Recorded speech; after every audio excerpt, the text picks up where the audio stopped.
What is up, everyone? It is your boy back again with a one take tutorial. Today, I'm doing something for the newer players. See, I am giving you guys the couple of options on how to uh, have a house, get a home. So I'm gonna just go through this.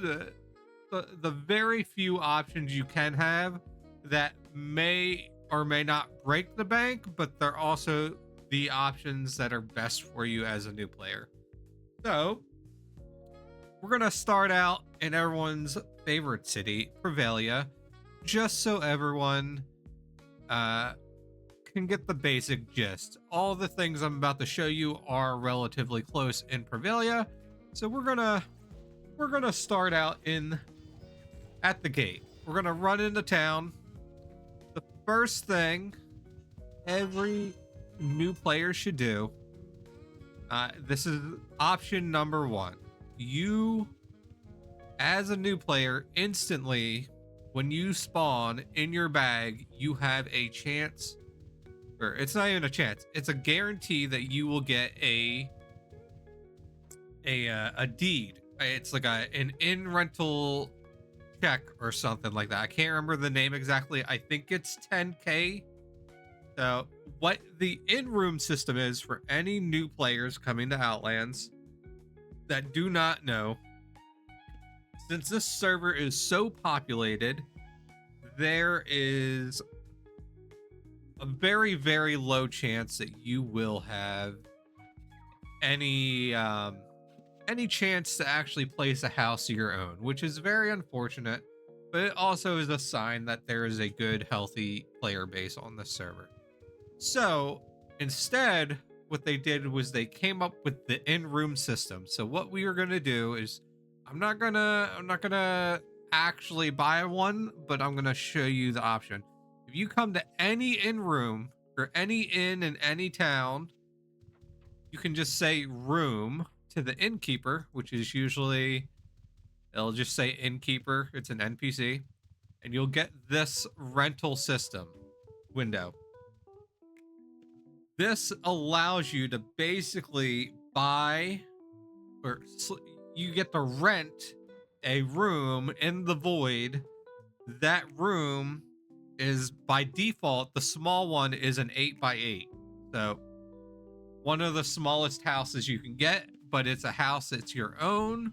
You get 350 lockdowns and 2 secures, and it's 5k a week. At the start, when you log in with your character for the first time, you have a deed that will allow you to pay with that deed to get an in room if you would like. Now, each city has their own style of in room. I can't really show you because I already own a house, so I cannot go to them, but they have their own designs based on the style that the city has. You can also, as you can see here, change room layout. If you go around here at the bottom, you see small, that is the smallest one you can get. Afterwards, you can go medium, large, or a loft, which is just a large with a second floor that takes up half of the screen. If you, oh, and there's a second story. I did not know that. But now you can get a second story. The large, I think, is I think it's a 12x12. So I think large is a 12x12. You get 4 secures, 700 lockdowns. The loft is exactly the same. The 2-story might be the same footing, but you get an extra secure and more lockdowns. Now, on top of this, you can upgrade your in-room to have even more secures and lockdowns if you would like to pay for that. If you decide to make that your main housing area, you can live in it all you want. The only downside is, if, as you see at the top, your rent will increase, and this Rent is due every week. You pay rent once a week. It comes directly out of your bank. And basically, it's not too bad. If you are a normal person, especially a Dexter or any PVM character, by default, as a new character, you're going to go into dungeons and go farming. Currently, I think without a strongbox, a new player can take out 15k from a dungeon in a single run. So that is, in a single run, you are making at least enough to pay for a whole week's worth of rent. Now, that's just gold. You can get lucky and say get a harvest core. The harvest core I think is going for 75k currently. You can get one harvest core, sell that core, and you are paid for a couple weeks if you really want to save your money for that.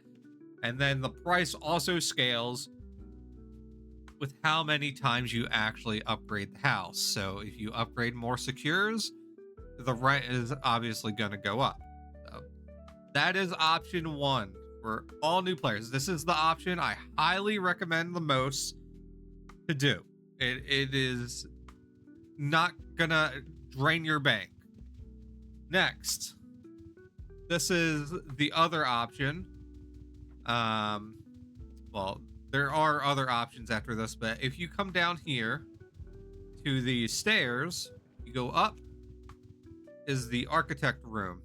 You see this character, the real estate broker.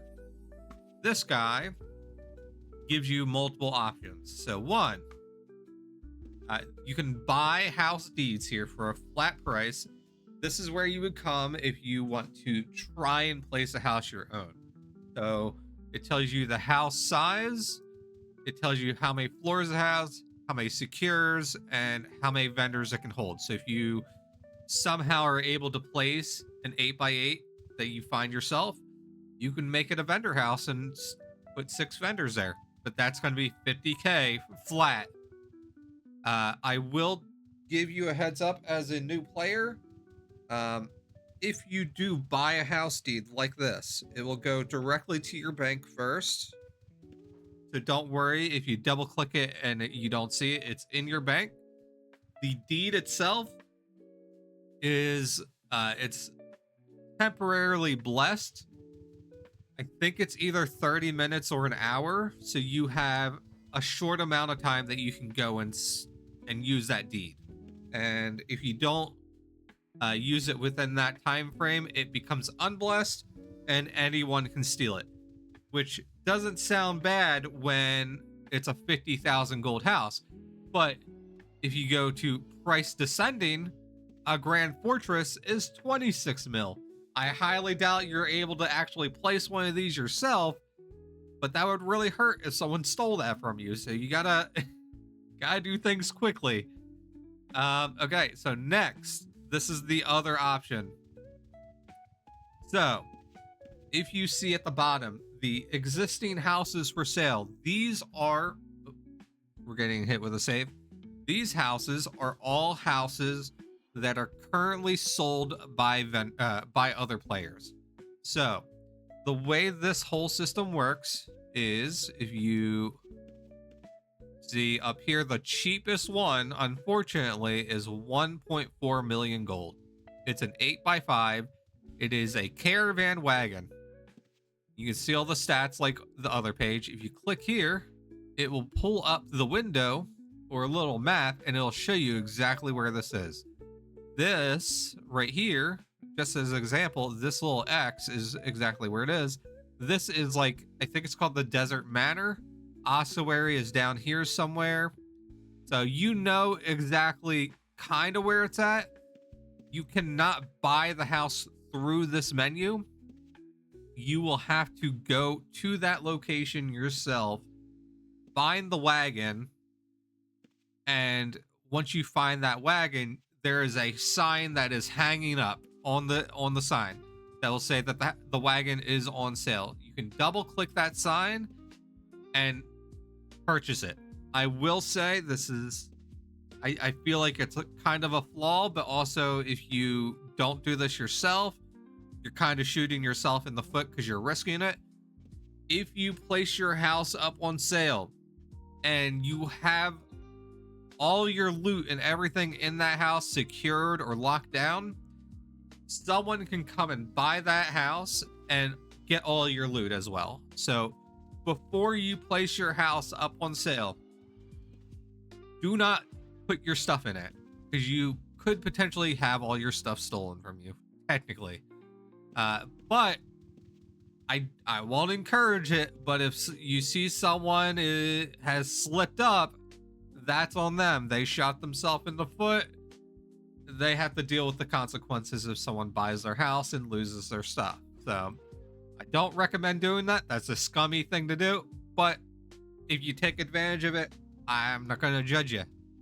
As you'd see, there are 26 pages in here. So there's quite a few houses on sale. A lot of these are always overpriced quite a bit. But they will, like we have a small houseboat right here. Really cool. It's in the new boating location in Wildlands. That's a really nice location, but that's still 17 mil for a 6x9. So really up to you. Some of these get really expensive. Let's see what the most expensive is currently. Oops, it's not showing. Okay, there you go. We have a Andarian barn for 30 mil, which it's still so expensive. We have a house for 250 mil, Bluestone Guild Fortress. Jeez, and that's a pretty nice location. Okay. Anyway, we're gonna move on from here to the third option. Well, those are the second and third ones right here. The last option I will give any new player. You can do this, but you are also gambling. So if you do not have the money, I would not recommend doing this unless you would like to risk it.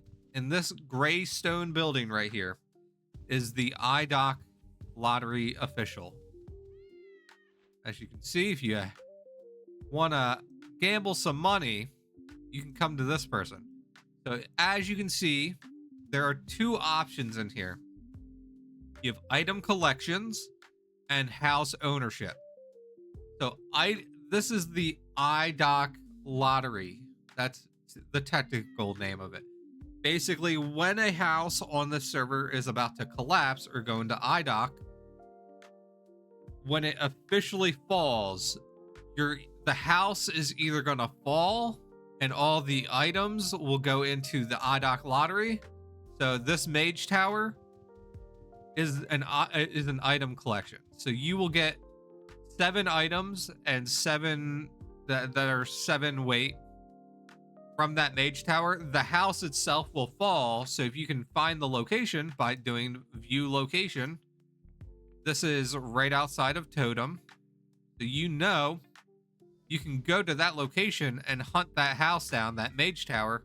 It is going to collapse in 5 hours and 15 minutes. But if I were to put 1K into this, I could potentially win those 7 items. I won't win the house, but if you go to the house ownership, so this caravan right here, you can put 1K down if you really want to, and that's 1% or 1 ticket in a raffle to get a house. So you could potentially, if you are very, very lucky, get a house for 1K, and I've seen it happen before. It is very lucky, but it's also you're risking your money. So if you don't have money, do not do this. But if you would like to risk it, if the house is nice enough, I would suggest maybe putting 10 or 100K down. Let's see. It also is very based on housing locations. So right here, this house, actually, this Fieldstone and Placer Square is really close to the sun drakes or whatever the hell they're called. Sunstone or sun scales. they spawn on this plateau. This is a very close location for that, so that is a good house. It's gonna drop in 2 days and 45 minutes. But this area is also contested by a bunch of reds, so if you're gonna get this house, you might want to be careful, because there's a lot of reds that live around here, so they might just come and buy a bunch of tickets so they can hold that area. You go here, more houses from the wildlands. This one actually, all right, this one is right south of Anchor's Rest. This is a very nice location because you could buy this house and make it an iDock or a vendor house. So right outside of Anchor's Rest, it's on a road between SSC. That is perfect for a person that travels around and puts vendors. There are a bunch of other vendor houses right along this road, so maybe bid on that if you would like. There's so many different locations that you can go for, or if you want to potentially win more items, you can go to this small marble workshop. If you're really invested, you can see where it's at. So right here is the gate for Terran, so you know it's right next to a gate. There's a bunch of vendor houses here, so this might be a vendor house as well.